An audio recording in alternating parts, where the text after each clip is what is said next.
Dear student, आज की हमारी थर्ड क्लास है और थर्ड क्लास का नया टॉपिक होगा। कल तक जो हमने पढ़ा दिया था उससे नेक्स्ट जो टॉपिक होगा वो टॉपिक है हमारा चालक तार की प्रतिरोध पर निर्भरता का टॉपिक है हमारा चालक तार की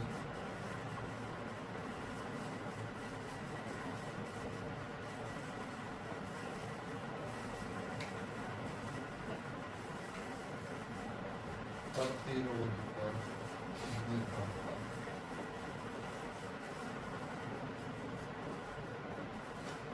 चालक तार की प्रतिरोध पर निर्भरता, इस टॉपिक के बारे में आप क्या समझते हैं कि चालक तार जो चालक तार है वो प्रतिरोध पर किन किन बातों पर निर्भर करता है। तो सबसे पहला पॉइंट इसके अंदर बनता है कि चालक तार की लंबाई पर। पहला पॉइंट क्या बनता है?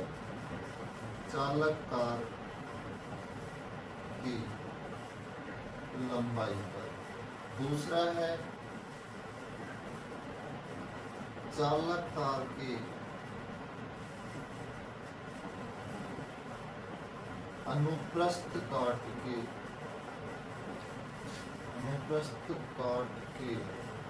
क्षेत्रफल। और तीसरा है हमारा चालक तार की प्रकृति पर या पदार्थ की प्रकृति पर।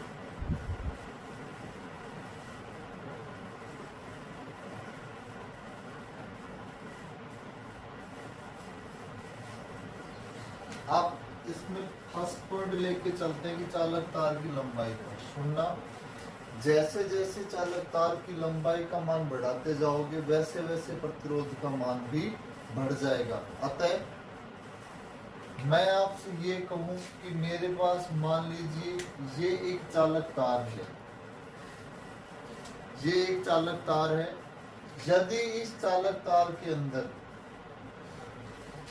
2 ओम प्रतिरोध है, क्या कह रहा हूं मैं? यदि मेरे पास ये चालक तार है और इस चालक तार के अंदर 2 ओम प्रतिरोध है, यदि इस चालक तार की लंबाई का मान बढ़ा दूं, लंबाई का मतलब ये मैंने बढ़ा दिया तो चालक तार की लंबाई का मान बढ़ गया। जैसे जैसे चालक तार की लंबाई का मान बढ़ा तो वैसे ही अब इस चालक तार में प्रतिरोध का मान हो गया बेटा 2.5 ओम। ये हमारे पास प्रतिरोध का मान हो गया। तो जैसे जैसे चालक तार की लंबाई का मान बढ़ा रहा हूं तो प्रतिरोध का मान भी बढ़ रहा है। अर्थात मैं ये भी तो कह सकता हूं कि R प्रोपोर्शनल होगा किसके? L के, या R समानुपाती होगा L के। इक्वेशन नंबर दे दो आप इसको, क्या? 1। दूसरा क्या कह रहे हैं? चालक तार के अनुप्रस्थ काट के क्षेत्रफल पर। देखो, चालक तार के अनुप्रस्थ काट के क्षेत्रफल का मतलब ये है कि मान लीजिए मेरे पास कोई भी चालक तार की मोटाई है, मान लो 1 मीटर, या मैं ये कहूं 1 mm लगा लूं, ये इसकी मोटाई है। यदि मैं इस चालक तार की मोटाई का मान बढ़ा देता हूं, यदि मैं इस चालक तार की मोटाई का अनुप्रस्थ काट का क्षेत्रफल का मतलब है कि उसकी मोटाई को या तो वह चालक तार को बढ़ा दो, इसमें साइज में, साइज का मतलब लंबाई के अकॉर्डिंग नहीं, या तो आप उस चालक तार की मोटाई को बढ़ा दो या फिर घटा दो, तो उसका जो अनुप्रस्थ काट का जो क्षेत्रफल होगा वो प्रतिरोध पर किस तरह से डिपेंड होगा। मतलब कि चालक तार में अनुप्रस्थ काट का क्षेत्रफल बढ़ाते हो, अनुप्रस्थ काट के क्षेत्रफल को आपको सभी को पता है, क्षेत्रफल को आप A से डिनोट करते हो। यदि आप अनुप्रस्थ काट का क्षेत्रफल का मान बढ़ा देते हो तो प्रतिरोध का मान कम हो जाएगा, और यदि अनुप्रस्थ काट के क्षेत्रफल का मान कम कर देते हो तो प्रतिरोध का मान बढ़ जाएगा। अर्थात कि R समानुपाती हो जाएगा 1/a के इक्वेशन नंबर 2। ये क्या कह रहा है कि r समानुपाती 1/a, मतलब a की वैल्यू जैसे बढ़ाओगे तो r की वैल्यू क्या हो जाएगी, कम हो जाएगी। और इसके विपरीत यदि a की वैल्यू आप कम करते हो तो r की वैल्यू बढ़ जाएगी।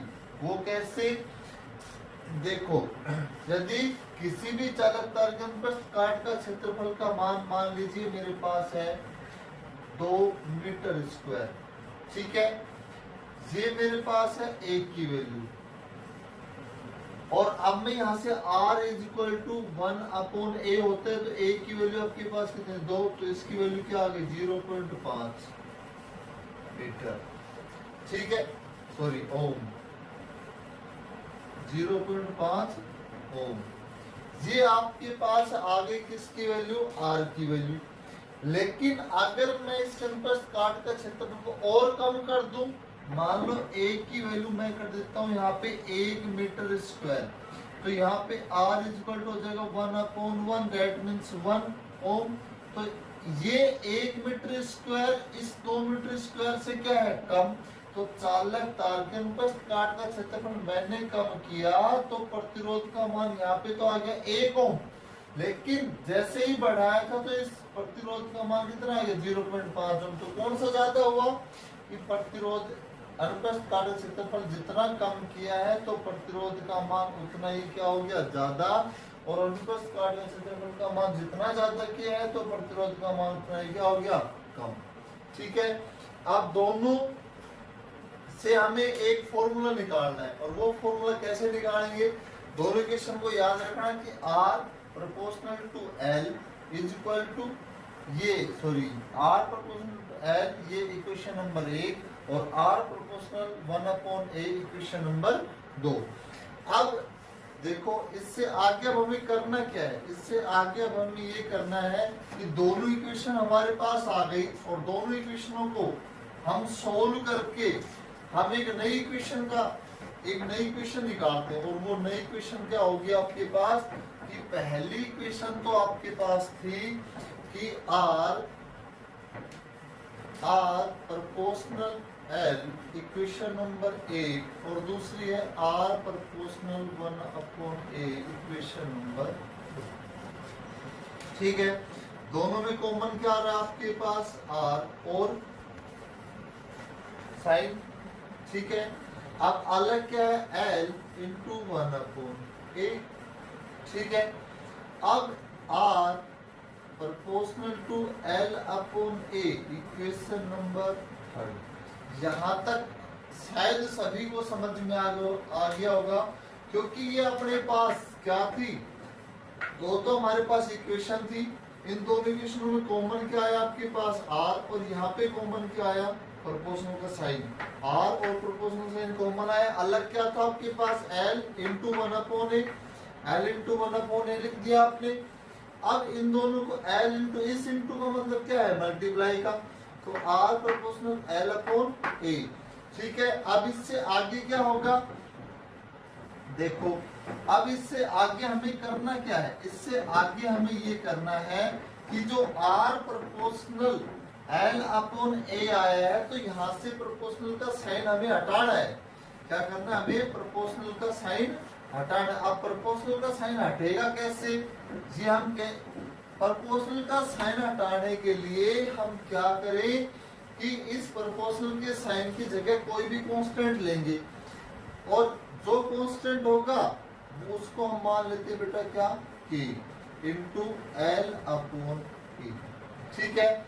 यहाँ पे k क्या है, k यहाँ पे क्या है, k यहाँ पे है किसी भी चालक तार का विशिष्ट प्रतिरोध,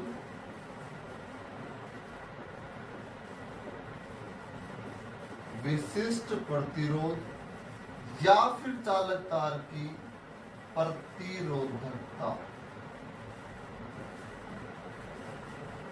और इसका मात्रक क्या होगा, विशिष्ट प्रतिरोध या प्रतिरोधकता का मात्रक क्या होता है, उसको आप k से डिफाइन करें तो उसका मात्रक होगा बेटा ओम इंटू मीटर। क्या होगा, ओम इंटू मीटर, ठीक है, ओम इंटू मीटर क्या हो गया, इसका मात्रक हो गया। अब देखो यहां से मेरे पास अब आया क्या, आर का मतलब प्रतिरोध, के का मतलब प्रतिरोधकता या विशिष्ट प्रतिरोध, एल का मतलब चालक तार की लंबाई और ए का मतलब अनुप्रस्थ काट का क्षेत्रफल। अब यदि मैं यहां से वैल्यू निकालना चाहूंगा किसकी, के की, तो वो कैसे निकलेगी, K is equal to R A upon L. आया कैसे, इनको आपको क्या करना है बेटा, क्रॉस मल्टीप्लाई, जिसके नीचे कोई नहीं तो उसके नीचे आप क्या मान सकते हो, एक। ठीक है, तो R, देखो R into A is equal to K into L. ठीक है, यहां से K की वैल्यू फाइंड आउट करना, तो K is equal to R A upon L. ठीक है, ये किसकी वैल्यू, के की वैल्यू किस में आएगी, ओम इंटू मीटर। ठीक है, और यदि आपको यहां से ए की वैल्यू निकालनी हो, ए, तो आप कैसे निकालोगे ए की वैल्यू, तो ए इज इक्वल टू आप लिख दोगे क्या, कि के एल अपॉन आर। ठीक है, और यदि आप यहां से L की वैल्यू निकालोगे तो R A इंटू, ये L की वैल्यू आएगी मीटर में, A की वैल्यू आएगी आपकी मीटर स्क्वायर या फिर सेंटीमीटर स्क्वायर में। इसकी वैल्यू मैंने आपको बता दी। और R आपको पता है प्रतिरोध, उसका मात्रक क्या होता है। ठीक है, और तीसरा पॉइंट था हमारा चालक तार की प्रकृति पर। यहां तक शायद सभी को समझ में आ गया होगा। अब तीसरा पॉइंट अपना क्या है, चालक तार की प्रकृति पर। जैसे जैसे चालक तार की प्रकृति का नाम आता है या पदार्थ की प्रकृति का नाम आता है, तो वैसे वैसे हम उसके गुणों को देखते हुए जाते हैं। गुणों का मतलब ये है कि जैसे हमारे पास फ्यूज वायर होता है, जो किसका बना होता है, टंगस्टन का बना होता है। ठीक है, तो फ्यूज वायर जो टंगस्टन का बना होता है, उसकी प्रकृति का मतलब क्या है, कि उसको ज्यादा से ज्यादा हम तापमान दे, ज्यादा से ज्यादा ताप दे, तो उसका जो गलनांक है, उसका जो मेल्टिंग पॉइंट है, वो बहुत ही उच्च होता है, जिससे कि वो जल्दी से गलता नहीं है। ठीक है, ये उसकी क्या है, प्रकृति है। ठीक है, तो और कुछ धातुएं, कुछ मिश्र धातुएं होती हैं जिनका मेल्टिंग पॉइंट बहुत ही ज्यादा होता है। ठीक है, ये उसकी क्या है, प्रकृति है। ठीक है, क्रम है। देखो अगर हमारे पास कोई एक एल्युमिनियम का तार हो, एक सोने का तार हो, एक चांदी का तार हो, एक हमारे पास एक कॉपर का तार हो, एक हमारे पास चांदी का तार हो, तो उनमें सबसे ज्यादा प्रतिरोध किसमें पाया, तो सबसे ज्यादा प्रतिरोध अगर हमें क्रम पूछा जाए तो प्रतिरोध की दृष्टि से सबसे ज्यादा प्रतिरोध पाया जाएगा एल्युमिनियम में, उसके बाद पाया जाएगा सोने में, उसके बाद पाया जाएगा तांबे में, और उसके बाद पाया जाएगा सबसे कम पाया जाएगा किसके अंदर, चांदी में। तो अगर कोई आपसे ये पूछे कि चार आपको तार दे दे और चारों तारों में से ये पूछे कि सबसे ज्यादा प्रतिरोध किसमें पाया जाएगा, तो आपका आंसर होगा एल्युमिनियम में, और सबसे कम प्रतिरोध किसमें पाया जाएगा, तो आपका आंसर होगा चांदी में। लेकिन जब आप चालकता की दृष्टि से जब आप देखते हो कि सबसे ज्यादा चालक तार कौन सा होगा, तो आपका आंसर होगा चांदी, और सबसे कम कौन सा होगा, एल्युमिनियम। ठीक है, तो अब देखो ये क्रम तो हमें याद रखना है, लेकिन जो हमने अभी थोड़ी देर पहले पढ़ा था कि कि यदि हमारे पास चालक तार की लंबाई पर निर्भरता के बारे में हम पढ़ रहे थे, चालक तार की लंबाई पर जो निर्भरता थी उसके बाद, तो उसमें हमें ग्राफ भी याद कर ले तो कोई दिक्कत नहीं है। देखो ये हमारे पास, मान लो हमारे पास R है, ये हमारे पास क्या है, L। जैसे जैसे इस R की वैल्यू बढ़ाते हो तो L की वैल्यू बढ़ जाती है। ठीक है, या L की वैल्यू बढ़ाओगे तो R की वैल्यू बढ़ जाएगी। ये आपका ग्राफ कैसा आ जाएगा, बिल्कुल स्ट्रेट लाइन। ठीक है,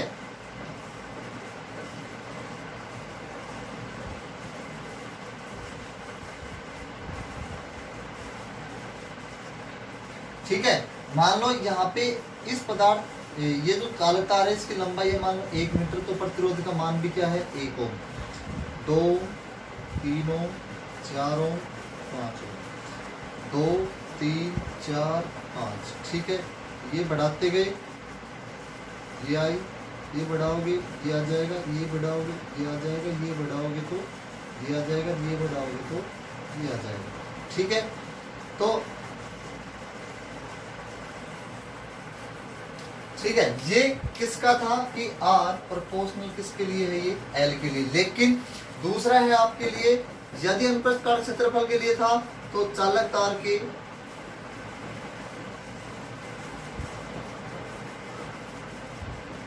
अनुप्रस्थ काट क्षेत्रफल के लिए था, उसका आपका क्या था equation, R proportional to 1/a था। तो ये ठीक है, तो ये मान लो आपके पास R है और ये आपके पास है 1/a, ठीक है। तो जैसे जैसे आप A की R और A के बीच में कर रहे हो, R और A के बीच में कर रहे हो, तो जैसे जैसे A की वैल्यू आप इस इक्वेशन में बढ़ाते हो तो R की वैल्यू क्या हो जाती है, कम हो जाती है। और जैसे A की वैल्यू कम कर देते हो तो R की वैल्यू बढ़ जाती है, यही होता है ना। तो देखो जब, ठीक है, अब देखो ये ग्राफ कैसा आ जाएगा आपका, ऐसा। क्यों आएगा, क्योंकि A की वैल्यू आपकी कम है। मान लो यहाँ पे A की वैल्यू 1 है और वो किस में है, मीटर स्क्वायर में, ठीक है। A की वैल्यू 1 है तो R की वैल्यू क्या हो जाएगी, बढ़ जाएगी। और A की वैल्यू यदि आप 2 करते हो तो R की वैल्यू कम हो जाएगी, होगी। जैसे मान लीजिए यहाँ पे 1 ओम है और आप यहाँ पे अगर A की वैल्यू 2 करते हो तो उसकी वैल्यू यहाँ पे कितनी आ जाएगी आपकी, 0.5, ठीक है। या फिर इस ग्राफ को ऐसे ना दर्शा के आप ऐसे भी दर्शा सकते हो, कैसे कि ऐसे,